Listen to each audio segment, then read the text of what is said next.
Hello everyone, welcome to the very first Book Machine Unplugged Talking Editorial virtual edition. I just want to thank you all for joining us today and to thank our speakers and Abby Hayden, who's hosting and has programmed this event. We hope you're managing to keep safe. If you are or have been ill, we hope you're making a good recovery. And very sadly for us, two of our speakers are unwell and have been unable to join us today. Karen and Magdalene, we are thinking of you. We're sending our best wishes and our healing thoughts. We're also hugely grateful to our two super sub speakers tonight, and that's Alison and Emily. You'll hear more about them in due course. We're living in strange times at the moment, but what's been really encouraging is how we're adapting and evolving. And so here online is the first virtual Book Machine Unplugged, maybe minus a few warm white wines. If I was in Hoxton now, where we were due to be, I'd be talking about housekeeping, practical stuff. And in the spirit of adapting to the current circumstances, I'm going to skip the fire exit and toilet directions because I kind of figure you all know where they are. We are going to be tweeting and on Insta with this, so if you want to join in, that would be wonderful. There'll be highlights on #BookMachine as per usual. And obviously we're going to do a roundup of tonight's event as well. I have to now say some thanks. There are a whole army of people behind the scenes that help make Book Machine Unplugged happen. First of all, I just want to say thank you to Team Unplugged. These are sort of our advocates, our influencers who work in different publishing houses and help spread the word. And there should be a few people you can see on screen now which will give you an idea of who they are. We just wanted to do a bit of a name check. As you can see here, we've got Anya, Anna, Catherine, David, Eva, Kate, Louise, Meg, Tamara. They're just a few people who are involved. There are a lot more. And they spread the word in their own companies and in their own networks to help make and really enrich the Book Machine community. So thank you guys. You've pivoted beautifully to the online events and we really appreciate it. Now we also have some sponsoring partners who we really couldn't do this without, and we particularly appreciate their ongoing support at this time. Getty Images is the world's biggest creator and distributor of digital content. I'm sure you've heard of them. They provide high quality imagery across every aspect of creative, editorial and archive. And they can advise on all aspects of, they do cost-effective licensing solutions as well as helping you to access the world's biggest commercial archive. You can find out more by emailing Michael Applin. I am going to, just in case people have visual impairment and can't see the slides clearly, I'm just going to quickly spell out emails and website addresses. So you've got Michael, and that's ael.applin, APLLIN, at gettyimages.com, and the website is gettyimages.co.uk. Now, the world is reading, and Ingram Content Group connects readers with content in all forms. Their services include print on demand, digital and physical book distribution, and they also do digital e-learning. So they provide comprehensive services for publishers, retailers, libraries and educators, and they make the sort of content distribution seamless and accessible. I was reading this and thinking, oh my goodness, I bet they've been busy recently. So the people to contact if you have any questions, Jessica Nelson and Andy Bromley are both in the marketing team. Jessica, I think some of you may have met at one of the face-to-face events. So her email is jessica.nelson@ingramcontent.com, and it's andrew.bromley@ingramcontent.com, and then you can get all the information about their services at ingramcontent.com on the website. Now, last but by no means least, we are absolutely delighted to welcome Publishers Licensing Services along this time for this event. It's the first event they've supported, and I'm sure everyone knows PLS, who they are and what they do for the industry. They're a not-for-profit organisation that provides rights management services to the whole of publishing. Their primary remit is to oversee collective licensing in the UK for book, journal, magazine and website copying.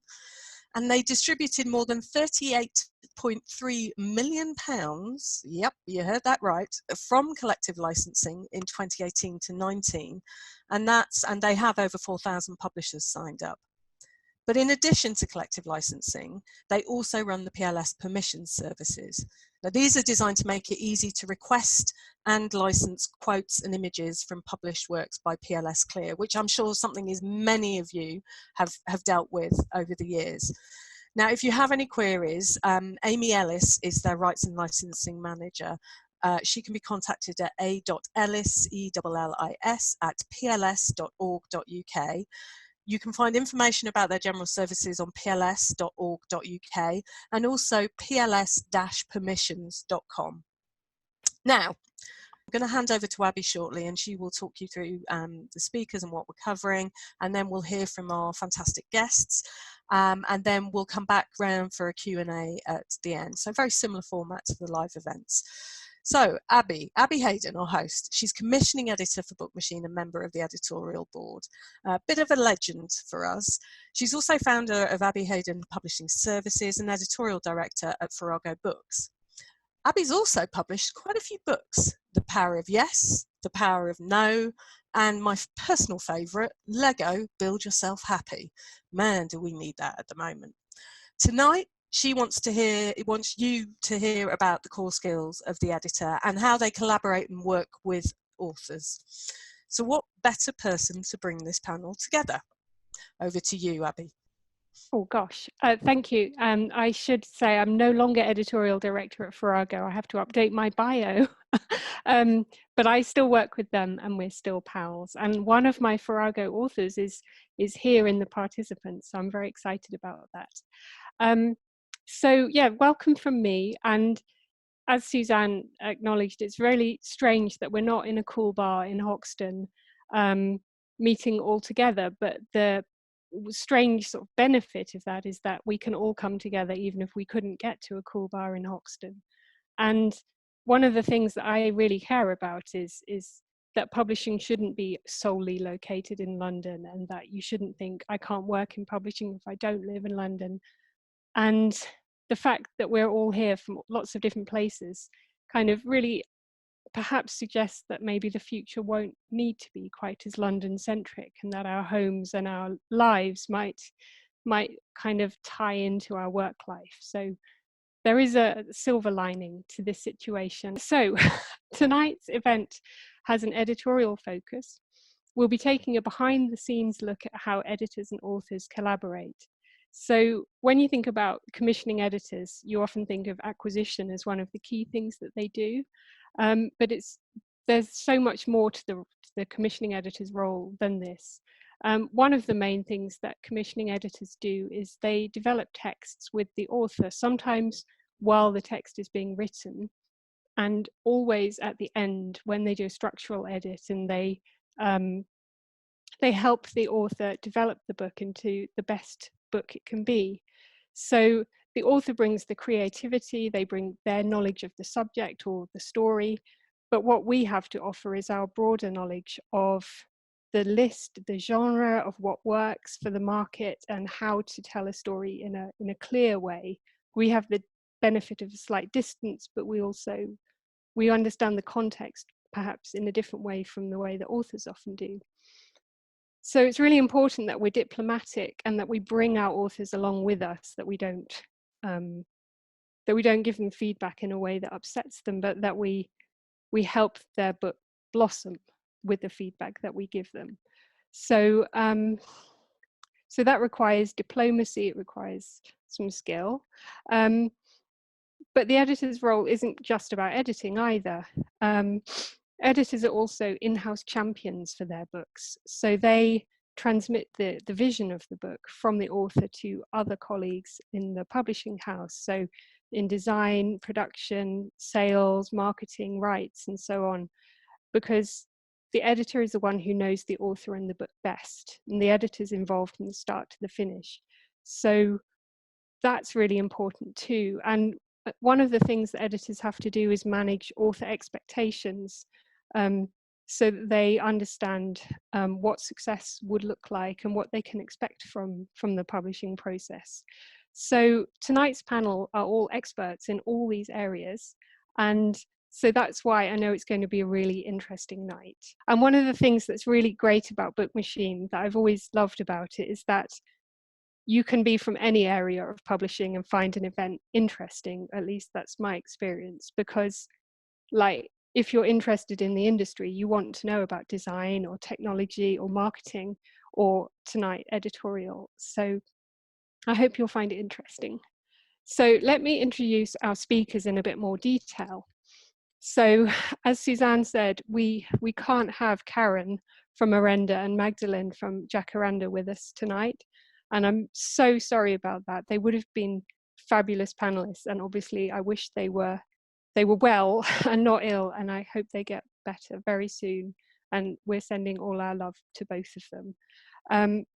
But we are also really grateful to our two stand-in panelists who've just stepped up and just been amazing. So I'll start with our one remaining original panelist. So Kira Jameson is Senior Commissioning Editor at Icon Books. She has over 10 years editorial experience in trade, nonfiction and academic publishing. She is a committed generalist and publishes nonfiction in everything from gender to memoir, history, science, psychology and politics, as well as nonfiction graphic novels. Kira is passionate about helping editors foster collaborative author relationships. Our second panelist is the amazing Alison Jones, founder of Practical Inspiration Publishing. She helps businesses and entrepreneurs write and publish content strategically aligned with their business goals. And she has a 3S framework: story, strategy, system. She's the host of the Extraordinary Business Book Club podcast. She's head judge of the Business Book Awards, and she's author of the #1 Amazon bestseller, This Book Means Business: Clever Ways to Plan and Write a Book That Works Harder for Your Business. And she said yes to doing this yesterday, so I'm very grateful. Our third panelist also said yes to doing this yesterday, so just like my hat and all my hats are taken off to both of them. So Emily Bedford is commissioning editor at Canelo Books, where she works on their women's fiction and romance publishing, from emotional book club reads to small town love stories and sweeping historical sagas. She previously worked in editorial roles at Bloomsbury on the business list, and before that in academic publishing on education and psychology books. Some of our panelists will have a poll question for you, but due to the last minute changes, we don't all, so just prepare yourselves. We've done it to keep you engaged and also so we can find out more about you. So each panelist will speak for about 5 minutes about their experience, and some of the sessions will be more like interview based. We'll answer questions at the end, as Suzanne said. So I think that's everything from me. Now I'm going to hand over to Kira, who's going to tell us about her work with authors at Icon Books. Thanks very much, Abby, and thanks to the Book Machine for having me and everyone for showing up tonight. I didn't grab my glass of wine before I started, which seems like an error, but we'll see how it goes. So as Abby mentioned, I'm an editor of nonfiction with a really broad remit. So one project I might be immersing myself in international women's football, in another in business startup culture, on the next I might be writing speech bubbles for a comic book. I work with journalists, bloggers, academics, illustrators, literary writers with a personal story to tell, business leaders with ideas to share. And I think in some ways that might be unusual, but actually a lot of us will probably work our way across various genres, whether over the course of a career or if not all at once. So I find it a really interesting thing to bounce around between subjects. So as I came to thinking about tonight's theme and how do you collaborate with a range of such different types of authors, I got daunted about how to cover it in the time that we have. My partner suggested, well, talk about this type of author and then that type of author. And I was like, that's not how I think about it at all, which is maybe how you would expect to go about it. And I was thinking that actually what allows me to reach out to such different writers and to work well with them and edit them well is actually to kind of look past them and instead look at the reader. Because to develop a great relationship with authors takes a lot of different ingredients, but you might not actually get on personally with all of the authors. You know, you might not become friends with them at the end of the day. But the one thing that you can hopefully guarantee that you'll have in common is that you both want to reach the readers of their book and write and publish the best book for those readers. So I think that's a really helpful thing to bear in mind when you're jumping around. It's not to say that it's not important to have a strong sense of who your author is and how they might respond to your edits, and so kind of tailoring your language for them. But I think it's more important to ask yourself, who are the readers of this particular book? What do they need? Is the author speaking to them in this draft? And how could they do that better? There are lots of reasons why I think socially and morally that those questions are important and need to be addressed carefully. But practically, it's really helpful for the editor to do their job, because by making yourself an advocate for the reader, you also gain the necessary perspective and confidence and authority with which to edit an author's book. And that's a great position to lay your foundation for collaborating with an author, because it shows them that this suggestion you're making or this kind of difficult criticism that you're making is not just about your personal preference as an individual, but is about the reader. You've got the reader in mind. So you're thinking about what the reader's knowledge gaps may be, where they might lose faith in an argument or lose interest in the narrative. And I think that can really help if you can show your author that that's where your feedback is coming from. It puts you on the same team. And definitely important that it's not a you and the reader versus the author. You're both on the same team trying to engage the reader. So briefly, I thought maybe I would dip into a few of the different genres that I edit. I'll skip over business books because Alison, I'm sure, will have great things to say there. So starting with memoir, which is a genre that I really love to work in. The personal nature of memoir writing can pose a particularly unique challenge for the editor, because you're helping an author to tell their story. You're presenting chronologies and even sort of characters in a similar way to novels, except that obviously it's their actual story. So you're working to fill in gaps, maybe protect identities. You might help this kind of writer to convert from one style of writing to another. Maybe they've been a journalist or a blogger. So it has those kinds of structural challenges. You're also working on material that might be traumatic or describes the people who they love most in the world. So no pressure if you're editing memoir. But I think that's interesting because I've been talking a lot there about the author, and the reader can get a bit lost. You can be perhaps sometimes too cautious when you're editing a memoir, and you hold back from making the necessary edits so that the book actually connects with who is picking it up and reading it. Or you might go the other way. If the author tells a really compelling narrative, you sort of start treating it a bit like fiction, and you start to probe greedily for more drama and more hope and more joy. And you can sort of forget to respect that line between what the narrative actually requires, what the author is willing to share, and what you just want to know for the sake of your own curiosity. So it's an interesting and a sensitive job, editing memoir. Maybe you have to share a bit more of yourself personally, but you also kind of have to have this ongoing check of making sure that you're asking for the right amount and not too much, or not pushing them quite enough. And so then shifting gears onto a very different type of nonfiction, I've called it sort of in my notes topic-driven nonfiction, which is terrible, but it's so hard to talk about genres in nonfiction. I kind of mean anything that's like a history, social history, a big thinking kind of book, something about our society or that tells us about who we are now. There's some wonderful writing here. And again, it takes a shift in finding the reader and speaking to them, because the reader wants to be interested. So we need a narrative appeal. The reader wants to see some relevance to themselves. They always do. You have to, even the most niche subject, they need to see why it's going to be interesting or relevant to them. And they also, super importantly, need to trust in the accuracy and the expertise of the author. So here the edit will take a lot more fact checking, and it will also take you being more contrary with the author. which can be one of the most fun but also most emotionally difficult editorial journeys, because you're really going through the edit, picking the holes in their arguments. Because if you don't do it and you leave those holes there, the reader is going to do it and they're going to switch off, they're going to lose their faith in the author, and they're going to put the book down.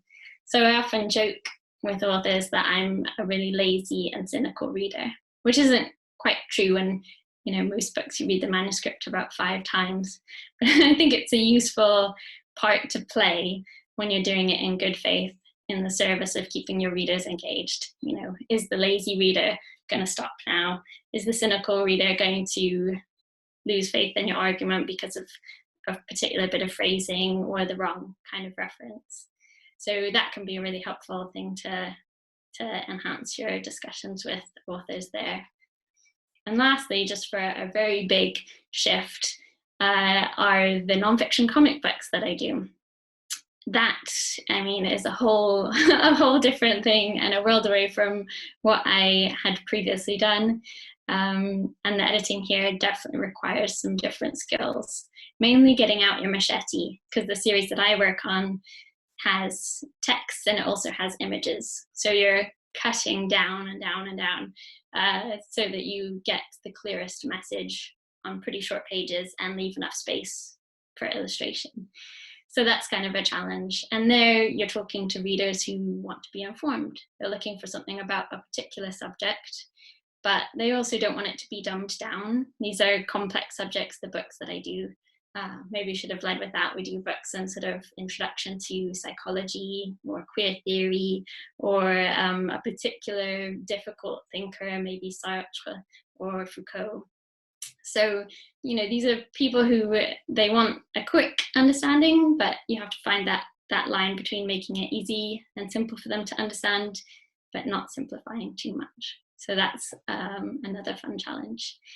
So a lot of different skills and styles that you bring to bear when you edit different genres and different authors, but I think always bearing in mind who the reader is will help you and give you a great grounding. Oh, thank you so much, Kira. That's so interesting. I know there'll be lots of questions coming at the end, but I particularly love the machete. So machete comes out a lot. So now we're going to move over to Alison, and we're going to have more of a conversation because of having less time to prepare. But one of the things I wanted to start by asking Alison about is the nature of your list and your relationship with your authors, because it's not quite the same as a traditional publishing house. So could you start by telling us about that, please? Sure, it's a mix of publishing. So we have author pays and we have traditional models, and the team don't actually know really what the financial model is behind it. So in a sense, it doesn't matter at all. But what it means is that we tend to treat all our authors really as customers. So because many of them are actually paying for the service, and that does make quite a shift.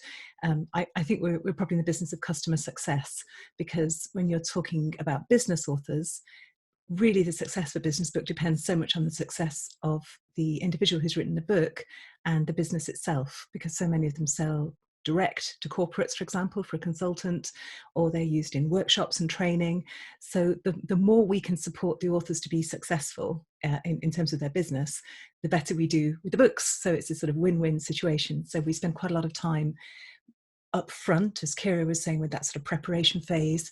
Of course, most of our authors aren't writers. It's not what they do for the day job. So many of them are brilliant writers, but many of them need a lot of help, structuring their intellectual property and getting their message across and so on. Obviously the publishing, which is, standard publishing stuff that we do.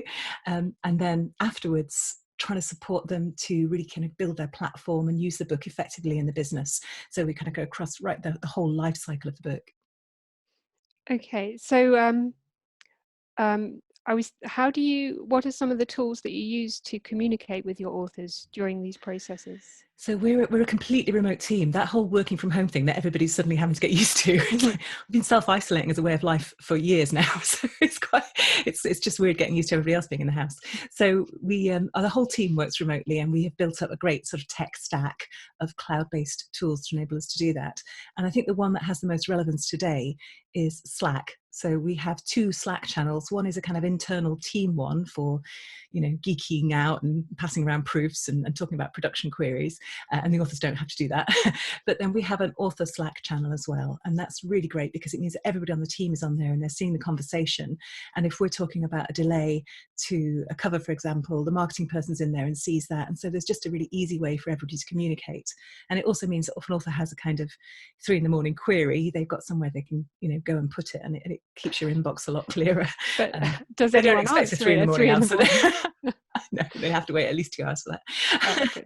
So Slack, I think, is fantastic, and it's such a sort of easy, intuitive thing to use, and it feels quite informal. And so that's a sort of a bit of software. I mean, obviously it's software, but it's an actual sort of technical thing you can use. But I think the other piece is the softer processes. So, for example, we've spent a lot of time optimizing our onboarding process because there's a lot of paperwork, getting people clear about how to do a good cover brief and what a proposal looks like, and really having a call with them to take them through all that paperwork and get it as good as you possibly can. So that's the kind of softer side of it. It's not tech exactly, but it's still, the more work you can put into getting those systems and processes really solid and rock solid and everybody know what they're doing, the easier it is and the less chance there is of something going wrong and something slipping through, and the more confidence you give to your authors that you know what you're doing as well, which I think is important.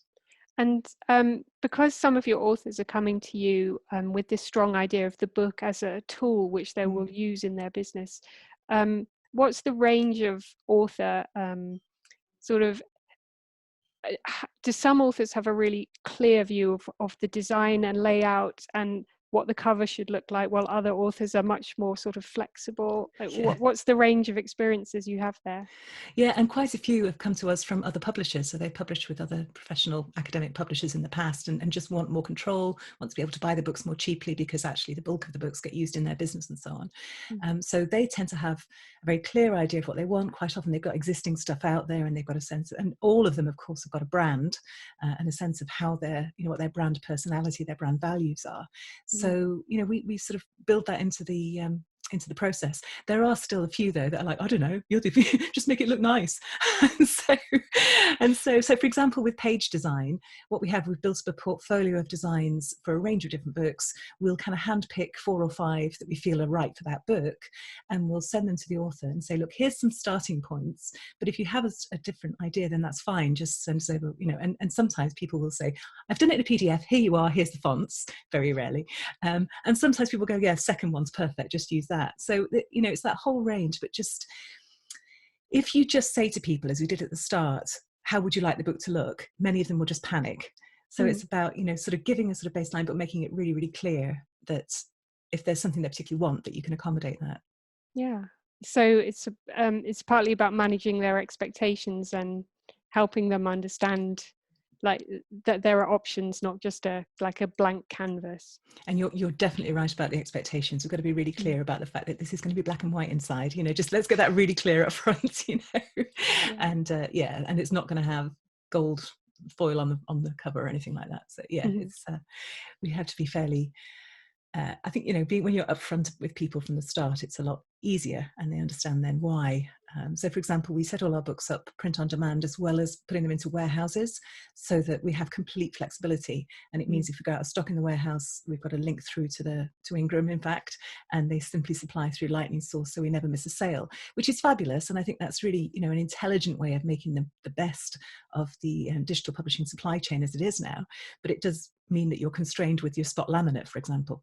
Mm-hmm. Okay, thank you so much. I'm really aware of the clock ticking, and I'm just going to have to draw the Alison section to a close with a sad face, but move with a happy face to Emily, because we had a chat yesterday. It's actually the first time we've spoken. We've emailed many times, but we had an hour on the phone and we just talked and talked, and there's so much to say, but we have to do it quite quickly. So first, what I wanted to ask Emily at the start is to talk a little bit about the guiding principles that you bring to your editing. Could you give us some thoughts on that? Absolutely. So I think for me, it's really about there being no such thing as being too positive with an author, unless that is they completely go rogue and submit a book that is not the one you contracted. But generally, and that's only happened a couple of times, I swear. But generally, I think it's really important to frame edits in that compliment sandwich, making sure that authors feel understood and appreciated, but also explaining my rationale. I think, as Kira said, it's about making the author aware of the reader's perspective, and trying to show them, an approach to the story that isn't filled with the same level of insight that the author will have, because authors tend to get very, very stuck inside their novel, understandably. And it's my job to take them outside and provide that kind of commercial perspective. And the same is true for me. I try to make sure I remember that the author has done an amazing job. I mean, how many of us could sit down and type 70,000 plus words?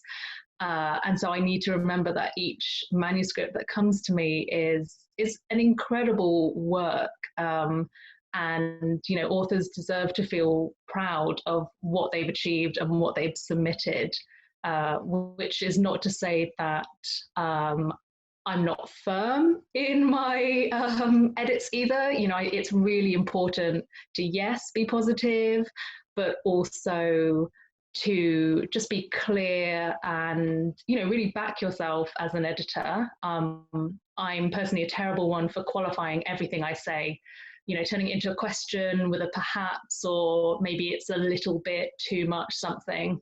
And so what I tend to do is I get that all out the way in the first edit, and then when I go through, I'll take it all out. I'll make sure my tone is still open and friendly, but I will make sure that the things I'm saying are confident. It's important for me to know that authors are trusting what I'm advising, that it's not coming from a place of pure subjectivity, but it's coming from a reader perspective as well.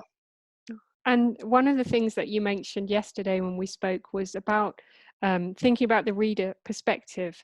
In romance and historical sagas, there are very clear expectations from some of the readers about what a particular genre or subgenre will include and what it definitely won't include. So how does that work in your role? More generally, Canelo publishes commercial fiction, genre fiction, and you get tropes across genres that readers expect. But particularly in romance, and I sort of, as I mulled over this question, I kept thinking, God, I love talking about this. It's one of those moments where you kind of think, what is my job?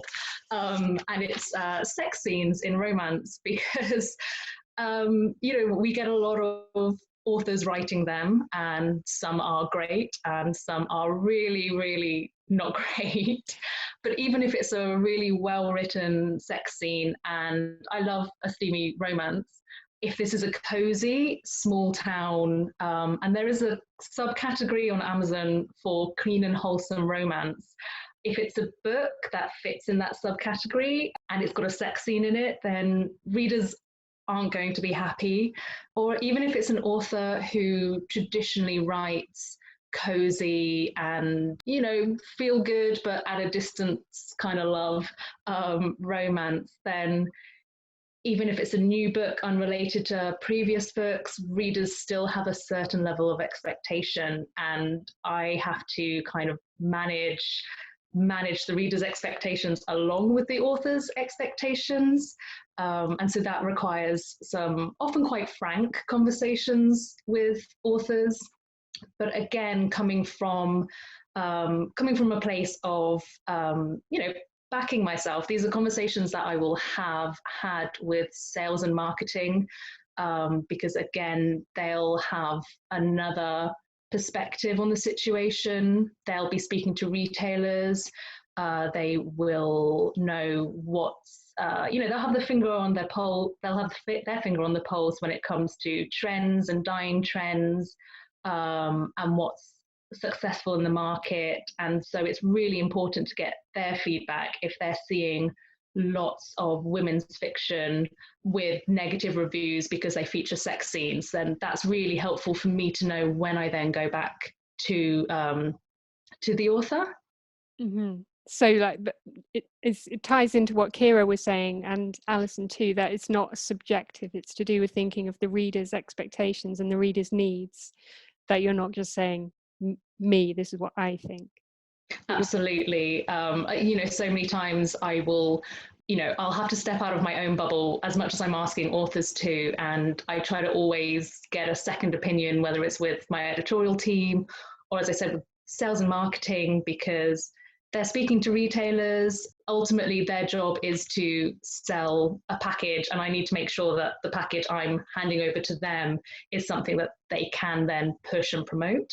I could talk to all of you like just all night about this, and I'm just so aware of our limited time and the questions coming in. So I'd just like to thank all of you for what you shared with us so far. And the themes that really came out to me are thinking about the reader's expectations, having the confidence to back your own opinions, and backing those up with facts where you can, such as feedback for other books that you can say that we did this in that book and people didn't like it. So and also the fact that different types of book have different demands for the editor, so you can't just say I now know how to edit and apply that to all types of books, because as we've seen, all three of you have such different lists that you bring different sort of flavors to your editing. So what I'd love to do now is go to some questions. So the first one comes in from Louise D. Question for Alison: how do online comms differ from face-to-face comms? Sometimes written words or conversations can be taken the wrong way. Yeah, we've all had those emails, haven't we? I think that online comms are brilliant in lots of ways because they are speedy, they're asynchronous, which is handy, and also they've got a record of them, which is really, really useful as well. But they work best when you have a good relationship. So I always talk at length to all of our authors, and now we get each member of the team to have a call with the author to introduce themselves. And I think when you've got that basis, we very often don't actually meet our authors in person, but they're all around the world. But once you've established that trust and that relationship, then it's a lot easier, I think, to have an online conversation that builds on that and that isn't taken the wrong way because you've got a level of trust there. Okay. Yeah, thank you. Yeah, I agree. Having a phone conversation at the start really makes it easier later on. Then a question from Zola for Emily: what are your tips in getting into your tips for getting into romance editorial in particular? Oh, so I mean, I had such a zigzaggy route to where I am now. I started in academic, working on monographs and education resources, and then I went into nonfiction business publishing. So, I mean, really, it's about being opportunistic. I hadn't originally been about to apply for this job because I thought, oh, no way will a fiction publisher want someone from nonfiction. But that's changing, which is really fantastic because I'm a voracious reader of romance. I haven't stopped reading romance since I first nabbed a book off my nan's shelf when I was about 12. So I think it's really about just keeping your finger on the pulse, reading what you love, reading outside of what you love, and then just looking for opportunities when they come up to apply and not being afraid to put yourself forward for those opportunities. Okay, great, thank you. Yeah, my career has been a massive zigzag too, so I'm here for the zigzag publishers. There's a question from Nordisk Books. Do any of the panelists have experience with editing translated fiction? The book has already been edited and published. How much editing of the translation would you expect to do? Does anyone have this experience? Because Kira, I was just going to say, I've only got experience of editing a few translated non-fiction books, but and not enough that I think I could speak confidently. But it's definitely a very different task again. I know it's something that Karen has loads of experience of, Karen Sullivan from Arenda. So we could always try to connect you, or you could, but when she's feeling better, because she and I've had chats in the past about her list, and she said, "Oh yes, I'm reading this book. I'm going to make some changes. There are some plot holes. I'm just going to change the work with the author on this character." And like I was really impressed at the kind of it's almost a re-edit. The finished book isn't finished until she's edited it, and I thought that was really interesting.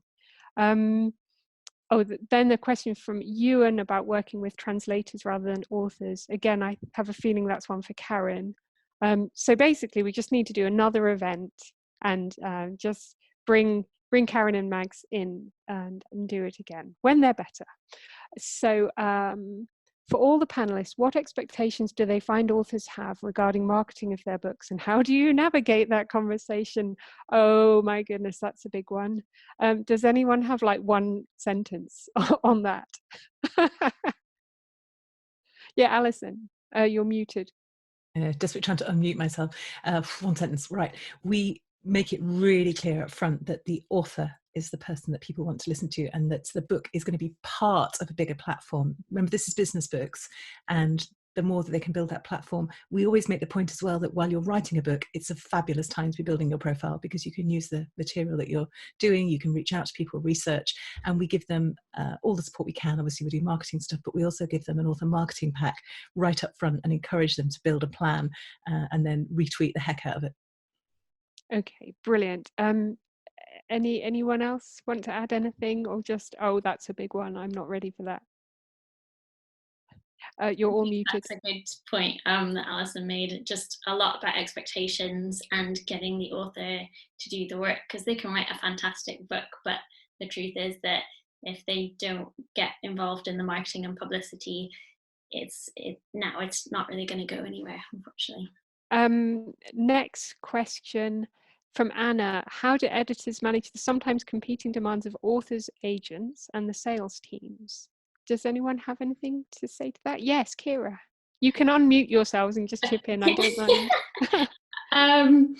I feel like this is a huge part of editorial, is you often feel a bit like that Stretch Armstrong, and you're getting pulled between the author who you're advocating for and the sales team who maybe don't always want the exact same thing, and there are lots of different competing points of view, and you're the person in the middle who's having to figure out whose point of view do I put above the others in this case. Is there a way to get them both to agree on the same thing? Which sometimes there is, which is great, but other times it does involve a lot of thinking about who might be right, who has a better sense of the market, and also kind of just being pragmatic and picking your battles. Okay, thank you. Next question from Emma Sheffield. Kira and Emily, I currently work in academic editorial and would like to move to trade editorial. Do you have any tips? So it kind of seems like it would bounce on from what Emily said before, but Kira and Emily, would you like to add anything? I really do think it's a case of keeping, signing up to every possible newsletter or social media advertising roles, practicing as well. When I started out as an editorial assistant, I wanted to progress. I knew I wanted to progress to editor, so I used to do little practice edits on websites. News websites are really bad for making mistakes, and so I used to just sometimes go through and use them as practice sheets to kind of keep my editorial skills in, and really a case of just being in tune with the market as well. So listening to podcasts, reading blogs and following reviewers, just making sure you've got that market knowledge to bring to any interviews and put on your CV or your cover letter. Okay, great.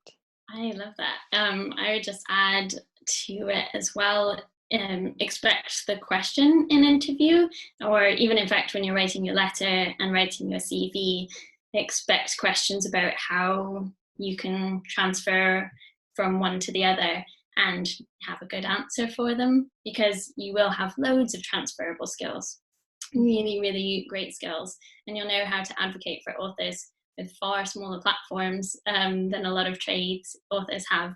So you do have all of the skills, as long as you make sure to build up your specific knowledge in the area you're working to. But yeah, a lot of publishers will need you to show them, and maybe also independent publishers are better at seeing that. At least yeah. Yeah, I think I would say I found that independent publishers are often more open to the idea that you might have skills that are transferable and that your previous job title doesn't define you. We're going to have to wrap up soon, but what I'm going to do is be very ambitious with the next 3 questions, because are there any books you keep at hand or courses you would suggest to become a better editor? What do you think makes a good editor? And also, how do you get insights into looking past the author to the reader? So basically, that's one big question. How do you become a better editor, and how do you understand the role of the reader? What I'm just going to do is come to each of you in turn and ask you for your tip on what helps make someone a better editor, what makes someone a good editor, and how you get to know what the reader wants. How do you look past the author? So I'm going to just start with Alison. Right, into the book. I'm so old school. I've still got Hart's Rules on my bookcase behind me. And to be honest with you, I can't remember the last time I looked at it, but I like the fact that it's still there. So Hart's Rules for the win.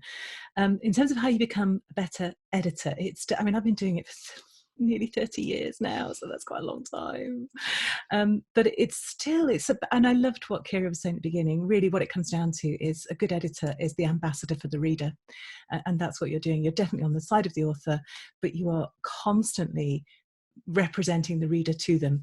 And I think the way that we do it, somebody asked about, how do you get to that? How do you get to the reader? We do use personas, absolutely.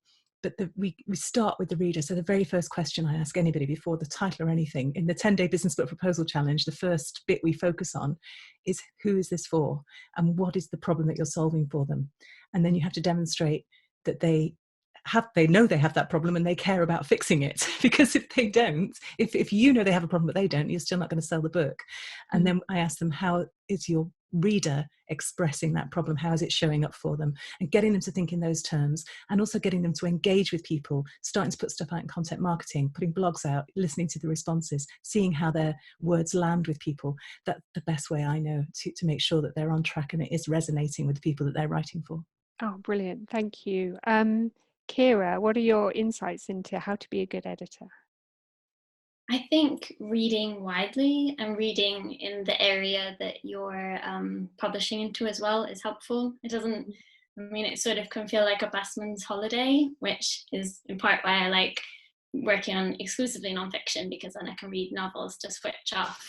But reading other nonfiction, especially some of the big ones, and allowing yourself to be critical. The industry is wonderful and really lovely and supportive, and that's the way it should be. But feel free to be critical in your reading. If you're reading something in the same area, allow yourself to think, would I have left that bit in? Would I cut that out?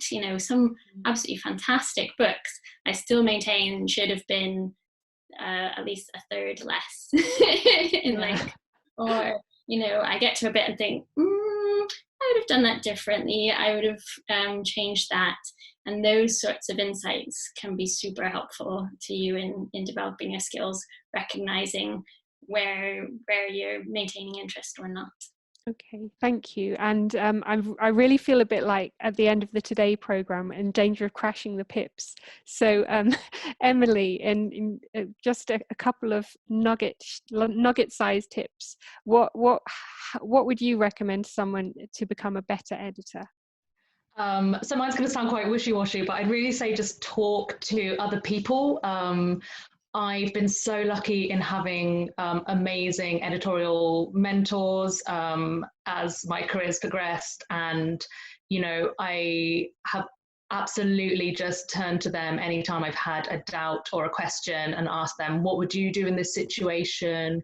Or, you know, I think really talking to your team to make sure you're on the same page if you're suggesting quite a big edit, or if you've got any doubts. I think the rest of your team, editorial, marketing, sales, rights, they're all there to help and support you. So I think do turn to them, and remember that everyone's human, including authors. Sometimes it's best to take a step back from an email you might have received or you really want to press send on, and just feel free to take some time and headspace for yourself when you're editing or talking to authors, really. Okay, thank you so much for all your tips. I think, and I just want to thank you all for your amazing input. And I'm just going to hand over now to Suzanne, who's going to wrap things up for us. Right, that was incredible. So I just want to say a massive thank you to Abby, Kira, Alison and Emily, who have just been brilliant and open and incredibly generous with their insight and experience. Thank you. The next Unplugged, a plug for Unplugged, is Talking Tech on Wednesday the 6th of May. It will be another evening online event. We would love to see you there. It's going to be people talking about their actual experience of coding. So the case has been made. Now come hear what people are doing. And there's people at different stages in their career. So that's going to be really exciting. Also very excited, we're going to be announcing soon news of a new monthly Book Machine member party. So it's going to start on the last Thursday of April. Pop the date in the diary, stock up on your favourite tipple, and we'll see you on the 30th. And finally, I just want to say 2 particular shouts out. I was going to mention the people from Munich, from Nottingham, from Deepest Essex, but this one is for Tamara with the white wine and Lucy with the Malbec. Cheers. This might be gin. Thank you very much for joining us, and we hope to see you soon. Goodbye.